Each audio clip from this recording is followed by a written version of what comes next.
the forbidden three-word commands Jesus used to dissolve. Financial blocks the frequency of the monad. Have you ever felt that, no matter how much you pray or how hard you work, an invisible barrier keeps your prosperity just out of reach? Many ancient spiritual traditions believed that scarcity was never merely material, but energetic, a distortion created when the human mind loses connection with the original source. In the earliest Aramaic teachings attributed to Jesus, prayer was not described as begging for provision, but as aligning with the divine frequency of the monad, the indivisible origin of all existence. Hidden within these teachings is a three-word command preserved through centuries of linguistic study. This command was not meant to request abundance, but to dissolve the illusion of limitation imposed by forces symbolically described as the architects of fear. What you are about to discover may transform how you understand prosperity within minutes. The frequency prison of the archons across ancient philosophical traditions. The concept of limitation was often described as a construct shaped by invisible structures of influence. Early mystics used symbolic language to describe forces that maintain systems of fear, reinforcing beliefs that individuals are separated from provision. These forces were described as rulers of perception, influencing how people interpret their reality and shaping the emotional atmosphere that governs When the mind accepts uncertainty as natural, it unconsciously reinforces patterns that restrict confidence, creativity, and the willingness to act with clarity. Tradition has long suggested that fear acts as a barrier that obscures awareness of the monad, the unified origin from which all existence flows. The monad was described by early philosophers as the indivisible source of life, a principle representing total unity rather than fragmentation. According to preserved teachings, when individuals perceive themselves as disconnected from this unity, they begin to interpret reality through scarcity. Over generations, systems of thought reinforced the belief that provision must be requested from outside rather than recognized as inherent within existence itself. This distortion created a cycle in which effort is often accompanied by anxiety, preventing clarity of purpose. Ancient teachers emphasized that when the mind returns to disciplined awareness, the perception of limitation begins to dissolve, restoring confidence in the continuity of divine order. Symbolic texts describe the archons not as literal beings, but as representations of psychological forces that sustain patterns of doubt. These patterns influence how individuals interpret opportunity, shaping their expectations and emotional responses. When fear dominates perception, even possibilities that align with growth may appear distant or unattainable. Traditional teachings insisted that the first step toward restoring harmony with the monad is awareness that scarcity is often reinforced by perception itself. By understanding how these symbolic forces influence belief, individuals can begin to re-establish alignment with the original principle of unity that early traditions described as the foundation of both spiritual and material stability. Historical linguistic research suggests that many sacred texts underwent structural changes when translated from Aramaic into Greek. The language spoken in the time of Jesus contained expressions that conveyed identity and alignment rather than supplication. When certain passages were translated into Greek, the grammatical structure shifted toward forms, interpreted as requests, subtly altering the original intention of the teaching. Traditional scholars argue that the earliest expressions reflected certainty of connection with divine provision rather than uncertainty about receiving it. This distinction may appear subtle, yet it represents a profound transformation in how prayer has been understood across centuries. In Aramaic tradition, spoken language was considered an instrument of alignment with reality, rather than a plea directed toward an external authority. Words functioned as affirmations of unity with the sustaining principle of life. When spoken with clarity and disciplined awareness, these expressions reinforced the perception that existence flows from a single origin. Early communities preserved oral traditions, emphasizing that prayer was a state of consciousness rooted in certainty, not a negotiation based on lack. The grammatical imperative structure present in Aramaic reflected recognition of continuity between the individual and the source. Over time, interpretive traditions introduced the concept of repeatedly asking for provision, reinforcing the perception of distance between humanity and divine order. However, preserved fragments suggest that the original expressions emphasized remembrance of unity rather than appeal for intervention. The difference between asking and aligning shaped how generations approached spiritual practice. When language affirms unity, perception shifts toward confidence. encouraging disciplined action guided by clarity rather than fear. If you feel that this block runs deeper than effort alone, I prepared a practical guide containing the 21 symbolic codes that cannot be fully explored here due to time. The link is available in the description, revealing the 3 words, the activation within preserved linguistic traditions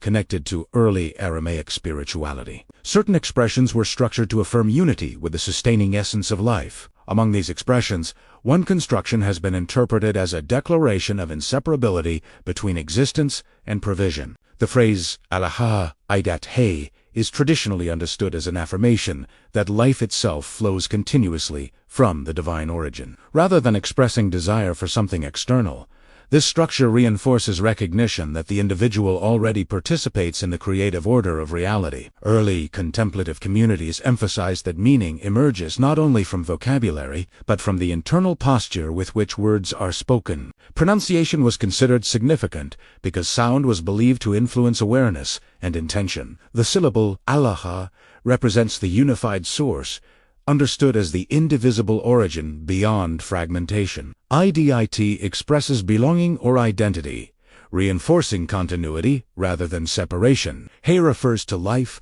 vitality, and provision as expressions of the same fundamental principle. When pronounced slowly, each sound guides attention toward integration, encouraging the mind to move away from uncertainty and toward clarity of participation in existence itself. Traditional practitioners understood that repetition without understanding produced limited effect, while pronunciation combined with comprehension strengthened symbolic alignment. Ancient disciplines often taught that words should be spoken with calm breath and steady awareness. The emphasis was not on urgency, but on precision and presence. By articulating the phrase consciously, practitioners cultivated a perception that provision is not distant, but inherent in the structure of life. Over generations, linguistic continuity preserved these expressions as reminders that identity is not separate from the source. When spoken with disciplined intention, the phrase functions as a reaffirmation that stability emerges from unity rather than fragmentation. The activation described in traditional writings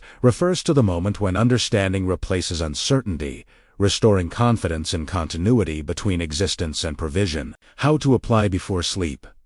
Traditional contemplative practices often emphasized the transition between wakefulness and sleep as a moment of heightened receptivity. Ancient communities observed that the mind becomes quieter as the day concludes, allowing symbolic meaning to integrate more deeply into awareness. The recommended method begins by reducing external stimulation and allowing the breath to slow naturally. As attention becomes steady, practitioners visualize light as a representation of indivisible unity. This symbolic light reflects the monad, understood as the origin that sustains both material and spiritual continuity. The visualization serves as a reminder that existence unfolds from a single principle rather than isolated circumstances. With the body relaxed and the mind attentive, the phrase ALAHA IDIT HAYE is spoken slowly, maintaining clarity in pronunciation and steadiness in rhythm. Traditional writings suggest repeating the phrase in a calm tone, allowing each word to settle without haste. The intention is not mechanical repetition, but conscious recognition of participation in the sustaining order of life. Over time, this disciplined practice was believed to cultivate confidence that influences perception, guiding decisions with greater certainty. Historical accounts describe that consistent evening reflection encourages continuity between thought, language, and action, strengthening the perception of coherence between intention and daily experience. Scholars of contemplative traditions emphasize that consistency is essential for integration of symbolic language into awareness. By practicing at the same time each evening, individuals reinforce stability and familiarity within the mind. The structured repetition creates an environment in which uncertainty gradually diminishes, allowing attention to rest in the understanding of unity with the source. Many viewers have asked about phonetic structure, original alphabetic forms, and preserved ritual patterns associated with these teachings.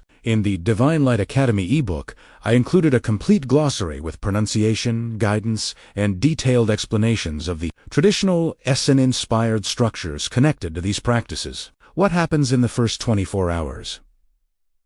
Traditional writings associated with contemplative discipline frequently describe that the first 24 hours after practicing symbolic alignment may bring subtle shifts in perception. These changes were not interpreted as external miracles, but as internal reorganizations of attention and clarity. When the mind releases tension connected to uncertainty, awareness becomes more receptive to insight. Early practitioners recorded experiences such as vivid dreams, intuitive prescience, or renewed motivation toward actions previously postponed. Symbolically, these responses were interpreted as signs that perception had begun to detach from patterns of fear and return to continuity with the sustaining principle of existence. Historical accounts emphasize that transformation often begins quietly. Instead of immediate visible change, individuals reported a sense of mental spaciousness that allowed decisions to be made with greater calm. Opportunities that previously seemed distant began to appear more accessible, not because circumstances instantly changed,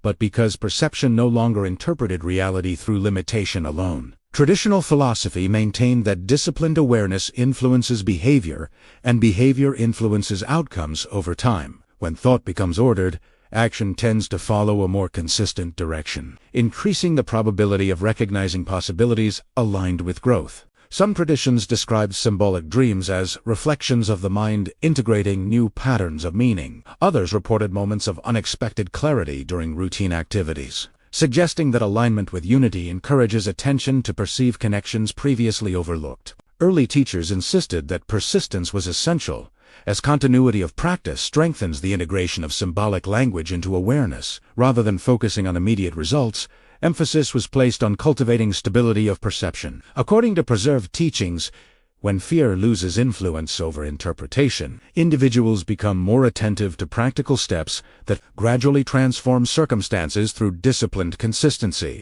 Conclusion and sealing. Across generations, spiritual traditions affirmed that unity with the source represents continuity rather than distance. The symbolic recognition of the monad was intended to remind individuals that existence originates from a single principle that sustains all life. When awareness returns to this understanding, the perception of fragmentation gradually weakens. Traditional teachers emphasized that stability is strengthened through disciplined remembrance of unity, expressed through language, reflection, and intentional action. By reinforcing clarity daily, individuals cultivate a mindset that supports perseverance, guided by confidence rather than hesitation shaped by fear. The closing affirmation historically functioned as a symbolic seal, reinforcing continuity between intention and perception. Spoken calmly, it represents recognition that provision is not separate from existence itself. Through repetition, guided by understanding, language becomes a reminder that the individual participates in a greater order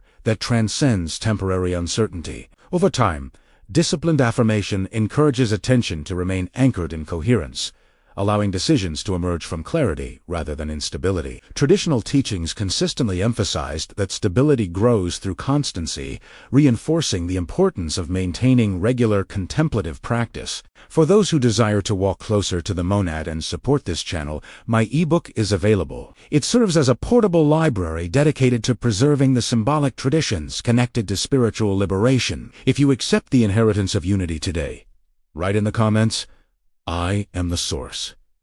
By writing this affirmation, you reinforce your commitment to clarity beyond fear. Subscribe to the channel and leave your like, strengthening the continuity of knowledge preserved through generations.